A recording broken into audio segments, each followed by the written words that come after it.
High, সবাই কেমন আছো? Welcome again to my channel Pritha's daily diary. তো এটা হতে চলেছে আমার তারাপীঠ পুজোর ভিডিও। এর আগের ভিডিওতে আমি তোমাদের সাথে শেয়ার করেছি তারাপীঠ আসা কলকাতা থেকে কিভাবে সবটুকু ডিটেলস এবং বামতারা হোটেলের একটা রিভিউ, যেটা আমি আমার এই ভিডিও ডেসক্রিপশানে কিন্তু লিঙ্ক করে দেবো।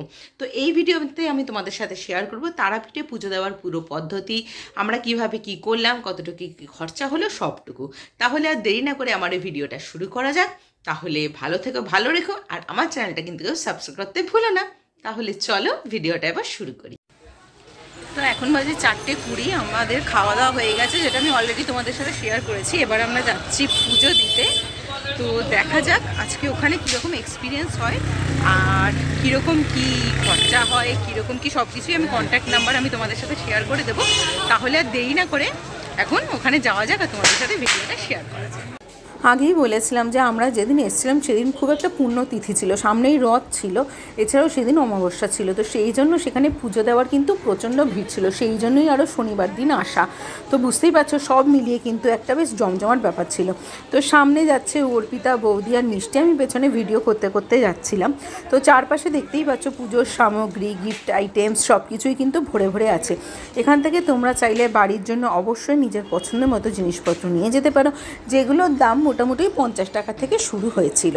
তো আমি তোমাদের পুরো রাস্তাটা শেয়ার করছি। দেখতেই পাচ্ছ চারিদিকে ফুলের মালা, চুনরি, প্রসাদ, মিষ্টি সব কিছুই এখানে রাখা আছে। তো এখান থেকে গিয়ে আমরা একটা জায়গায় যাব, যেখানে আমরা ওই ডালির ব্যাপারটা আর কি ফাইনালাইজ করব। এছাড়া জুতোও তো রাখতে হবে। তো সব মিলিয়ে আমি তোমাদের সাথে পুরো ব্যাপারটা শেয়ার করে দিচ্ছি যে কীরকম কী। আমার এটা ফার্স্ট টাইম এক্সপিরিয়েন্স, আমার কিন্তু খুবই ভালো লেগেছিল। তো আমার মতো যারা এরকম অনেকবারই অনেকে গেছো হয়তো, তো তাদের জন্য এবং যারা নতুন তাদের জাস্ট সুবিধার জন্য আমার পক্ষে যতটা সম্ভব আমি কিন্তু তোমাদের সাথে পুরো ব্যাপারটা শেয়ার করে দিলাম। শ্রমিক, শেখরদা আর আবির ওরা অলরেডি পৌঁছে গেছিলো, যেখান থেকে ডালি, প্রসাদ, ফুলের মালা এই ব্যাপারগুলো কিন্তু ব্যবস্থা করা হচ্ছিল। তো আমি তোমাদের সাথে দোকানের নামটা আর যদি পারি ওদের কন্ট্যাক্ট নাম্বারটাও শেয়ার করে দেবো। তাই তোমাদের যদি কখনো মনে হয় তোমরা কিন্তু এখানে এসে তোমরা ওই পুজোর প্রসাদ সব কিছু, ডালি সব কিছু ব্যবস্থা করতে পারো। দেখতে পাচ্ছ এটার নাম হচ্ছে কাশীনাথ পূজা ভাণ্ডার। এবার তোমাদের এখানে লাইনের ব্যাপারটা বলি। অন্যদিন কীরকম কী থাকে আমি জানি না, তাই আমার যেটুকু এক্সপিরিয়েন্স হয়েছিল সেই হিসেবে আমি তোমাদের সাথে আমার ব্যাপারটা শেয়ার করছি। তো আমরা যেটা করেছিলাম, ডালি মনে হয় 150 টাকার করে দিয়েছিলাম। এছাড়া আমরা 300 টাকা পার হেড হিসেবে লাইনে ঢুকেছিলাম। অনেক ধরনের লাইন হয় এখানে, জেনারেল লাইন, 100 টাকার লাইন, 300 টাকার লাইন। তো 300 টাকার লাইনটা অপেক্ষাকৃত একটু তোমাকে তাড়াতাড়ি পৌঁছে দেবে, যেরকম হয় আর কি, টাকা দাও আর কি, মানে তাড়াতাড়ি এগিয়ে যাও। আর এগুলো হচ্ছে গিয়ে ফুলের মালার দোকান। দেখতে পাচ্ছ কি অসম্ভব সুন্দর ভাইব্রেন্ট কালারের সব ফুলের মালা। আমার কিন্তু দেখে জাস্ট অসাধারণ লাগছিল, আশা করি তোমাদেরও দেখে ভালো লাগছে। এগুলো সবই মা কালীর উদ্দেশ্যে দেওয়া হবে। শেখরদা দাঁড়িয়ে পোজ দিয়ে ফটো তুলছে, বাকিরা এদিক ওদিক ঘোরাফেরা করছে, কথাবার্তা বলছে। ততক্ষণে আবির আর শ্রমিক পুজোর ডালি, পুজোর ফুল, মালা, প্রসাদ সব কিছুর ব্যবস্থা করছে। তো আর আমি দাঁড়িয়ে মোটামুটি ভিডিওগুলো করছিলাম। তো এই মালার দামগুলো কিন্তু আমি সেরকমভাবে বলতে পারবো না, কারণ হচ্ছে গিয়ে মালার দাম একে তো দরদাম করা চলে, তার ওপর পুজো মানে দিন ওয়াইজ কিন্তু এখানে যথেষ্ট আর কি মানে হেরফের হয়। তো সব কিছুতেই কিন্তু তোমাদের এই ক্ষেত্রেও বার্গেন করতে হবে। তো ব্যাস, আবির মাথায় টুকরি নিয়ে একদম রেডি, আমরাও সবাই রেডি। এবার আমরা যাব মেন মন্দিরের উদ্দেশ্যে, গিয়ে তোমাদের সাথে বাকি কথা এবার বলছি। তো যেরকম আমি প্রথমেই বলেছিলাম, আমাদের হোটেল থেকে কিন্তু মন্দির মাত্র 5 মিনিটের হাঁটা ডিস্টেন্স ছিল। তাই তোমরা চাইলে কিন্তু বামতারা হোটেলে ইজিলি স্টে করতে পারো। আমি অলরেডি সব ডিটেলস কিন্তু ডেসক্রিপশানে শেয়ার করে দিয়েছি। তো আমরা মন্দির চত্বরে এবার প্রবেশ করলাম। আমি বারবারই বলছি এটা আমার ফার্স্ট টাইম, সেই জন্য আমার কিন্তু খুবই ভালো লেগেছিলো। কিন্তু আমার সাথে বাকি যারা আছে তাদের কিন্তু অনেকবার করে তারাপীঠে আসা হয়ে গেছে। আর যে লাইনটা দেখতে পাচ্ছ, যেটার কথা আমি আগে বলেছিলাম, ওটা হচ্ছে গিয়ে জেনারেল লাইন বা 100 টাকার লাইন ছিল, যেটা কিন্তু অনেকটাই ঘুরে ঘুরে। আর আমরা এসলাম 300 টাকার লাইনে, তার উপরে 400-500 টাকার লাইনে আছে, যার যেরকম সামর্থ্য সেই অনুযায়ী সে কিন্তু সেই লাইনে দাঁড়াবে। আর ইনি ছিলেন আমাদের পান্ডা। ইনার ডিটেলস তোমরা চাইলে আমি ডেসক্রিপশানে দিয়ে দেবো, যাতে তোমাদের যদি মনে হয় সেই ক্ষেত্রে তোমরা এনার সাথে যোগাযোগ করতে পারো। তো আমরা চলে এসেছি তারাপীঠে। তার আগে আমি তোমাদেরকে দেখালাম যে আমরা ফুল আর ডালি যা যা কিনেছি সেই ডিটেলসগুলো শেয়ার করলাম। আর আমাদের যিনি পান্ডা আছেন ওনার ডিটেলস আমি তোমাদের সাথে শেয়ার করে দেবো, চাইলে কিন্তু তোমরা যোগাযোগ করতে পারো। এখন এখানে কিন্তু প্রচণ্ড ভিড় আছে, তার মধ্যেই আমি তোমাদের সাথে যতটা পারি ডিটেলস শেয়ার করছি। তাহলে আর দেরি না করে এবার বাকি ডিটেলসগুলো শেয়ার করি, আর দেখা যাক আজকের এই পুজো দেওয়ার এক্সপিরিয়েন্সটা কীরকম হয়। এতক্ষণে আমাদের আসল যাত্রা শুরু হলো, সব কিছু করে ঠোরে এবার কিন্তু আমরা মেন মন্দিরের উদ্দেশ্যে যাত্রা করলাম। তো যতটা স্মুথ আমরা যাচ্ছি, তোমাদের আগে আমি যে লাইনগুলো দেখিয়েছি বুঝতেই পারছো যে টাকা দিয়ে লাইনে না ঢুকলে সেই ক্ষেত্রে কিন্তু তোমাদের পুরো দিনই কিন্তু কেটে যাবে। এবার অবশ্যই যেরকম আমি আগেও বলেছি, নিজেদের সামর্থ্য অনুযায়ী করতে হবে, তো এটা কোনো ব্যাপার না। তো আমরা যাচ্ছি অনেক দিকে ঘুরে ঘুরে, লাইন কিন্তু অনেক ঘুরে ঘুরে ছিল, বাকি যারা লাইনে দূরে দাঁড়িয়েছিল তারা এখনও এই অবধি পৌঁছায়নি। তো আমাদেরও মাঝে মাঝে খুব সামান্যই দাঁড়াতে হয়েছিল। ভগবানের দয়ায় সেদিন আমাদের অত ভিড়ের মধ্যেও কিন্তু সেরকমভাবে ভিড় ফেস করতে হয়নি।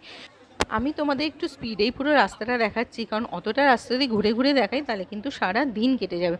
তো তোমরা দেখতে পাচ্ছ কতটা ঘুরে ঘুরে কিন্তু মেন মন্দির অবধি আমাদের পৌঁছতে হচ্ছে। তো আমরা মেন মন্দির অবধি পৌঁছাচ্ছি, দেখতেই পাচ্ছ। এবার আমরা এসে গেছি একদম মেন মন্দিরের লাইনের কাছে। তো এটা হচ্ছে গিয়ে মেন লাইন, আমরা 300 টাকার লাইনে ঢুকেছি। তো দেখতে পাচ্ছ এটা ঠিক কতটা বড়, এবার কতক্ষণে পুজো দেওয়া হবে সেটা জানি না, দেখা যাক। আমার মতো যারা ফার্স্ট টাইম এখানে এসছো বা যারা অলরেডি এখনও আসনি, তাদের জন্য আমি ভার্চুয়ালি একটা সুযোগ করে দিচ্ছি তারাপীঠের মায়ের মন্দির দেখানোর। ভেতরে কিন্তু কোনো রকম ফোন বা ক্যামেরা অ্যালাউড ছিল না, তাই তোমাদের সাথে আমি ভেতরে কি হয়েছিল এক্সপিরিয়েন্স শেয়ার করতে পারবো না। এইটুকুই বলবো, প্রচণ্ড স্পিডে কিন্তু পুজো দেওয়া হয়ে গেছিলো। মানে একটা জিনিসই বুঝলাম যে সব জায়গাতেই যত তাড়াতাড়ি আর কি করে দিতে পারবে পুরোহিত মশাইদের পক্ষে ততই আর কি ভালো। তো আমি জানি না যে আমাদের ওপরের 500 বা 600 টাকার লাইনের পুজো কীরকম হবে, তো আমাদের কিন্তু এরকমই ছিল যে প্রচণ্ড স্পিডে মাকে জাস্ট টাচ করে মাথায় একটু সিঁদুর পরিয়ে কিন্তু পুজো ওরকমভাবেই শেষ হয়ে গেছিলো। কিছু করার নেই, এতটাই ভিড়ের চাপ যে ওনারা যদি সবাইকে অতটা টাইম দেন তাহলে তো বাকি লোকেদের টাইম কেটে পুরো হয়ে মানে শেষ হয়ে যাবে। তো এটা হচ্ছে গিয়ে মেন মন্দির, যেটা আমি তোমাদের সাথে শেয়ার করি। লাইনে থাকাকালীনই কিন্তু আমাদের পুজো শুরু হয়ে গেছিলো, সে এক অদ্ভুত এক্সপিরিয়েন্স।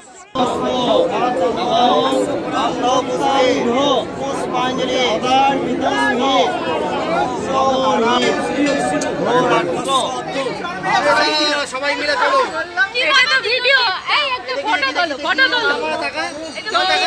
আমাদের অ্যাটলাস পুজো হয়ে গেছে, সবার মাথা লাল হয়ে গেছে, ধাক্কা টাক্কা খেয়ে আমরা পুজো দিয়ে চলে এসেছি। সরি সরি, জয় মা তারা, জয় মা তারা। যেহেতু আমি এখানে প্রথমবার এসেছিলাম, তাই পুরো মন্দির চত্বরটা কিন্তু আমি ঘুরে দেখছি, তার সাথে তোমাদেরকেও ঘুরে দেখাচ্ছি। মন্দিরের ভেতরে ছোট ছোট প্রচুর মন্দির ছিল, কিন্তু সেদিন যেহেতু প্রচণ্ড ভিড় ছিল তাই অতটা আমি ক্যাপচার করতে পারিনি। তো মেন মেন জায়গাগুলো আমি তোমাদের সাথে শেয়ার করছি। তো এখান দিয়ে যেখানে যাচ্ছি সেখানে মেনলি একটা জলকুণ্ড মতো ছিল।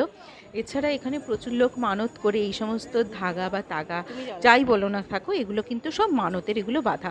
আমরাও বেঁধেছিলাম অবশ্যই। দেখতে পাচ্ছ কত লোক নিজের মনোবাঞ্ছা পূরণের উদ্দেশ্যে, ভগবানের উদ্দেশ্যে এইগুলো কিন্তু বেঁধে দেয়।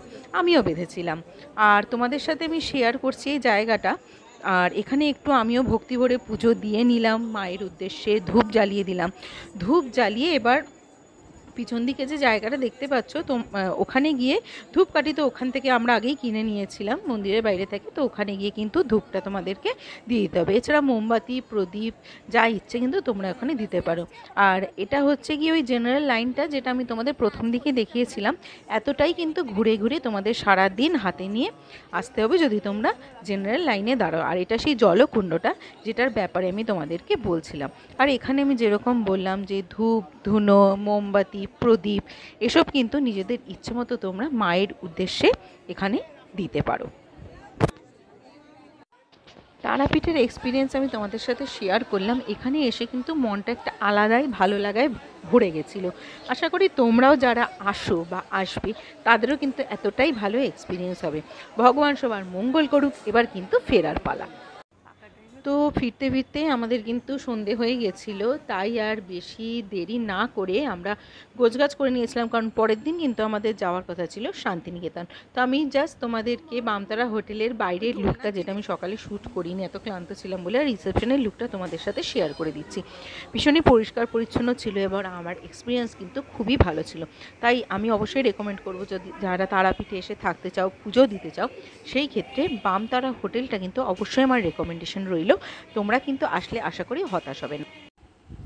তাহলে আমি তোমাদের সাথে শেয়ার করলাম আমার পুরো একদিনে তারাপীঠ জার্নিটা, কীভাবে কলকাতা থেকে আসবে, ট্রেনে, হোটেল, গাড়ি, পুজোর নিয়ম সব কিছুই যতটা আমার আয়ত্তে ছিল।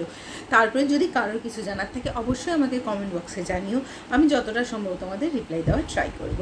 তো নেক্সট যেটা আমি তোমাদের সঙ্গে শেয়ার করব সেটা হচ্ছে গিয়ে আমরা কিন্তু গেছিলাম তার পরের দিন শান্তিনিকেতনে, যেখানে আমরা ছিলাম বেলা শেষের বাড়িতে যেখানে শুটিং হয়েছিল।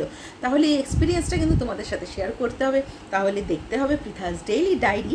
তার সাথে ভালো থেকো, ভালো রেখো, আর আমার চ্যানেলটা কিন্তু সাবস্ক্রাইব করতে ভুলো না। তাহলে দেখা হচ্ছে ডাইরেক্ট শান্তিনিকেতনের ওখানে। Till then by.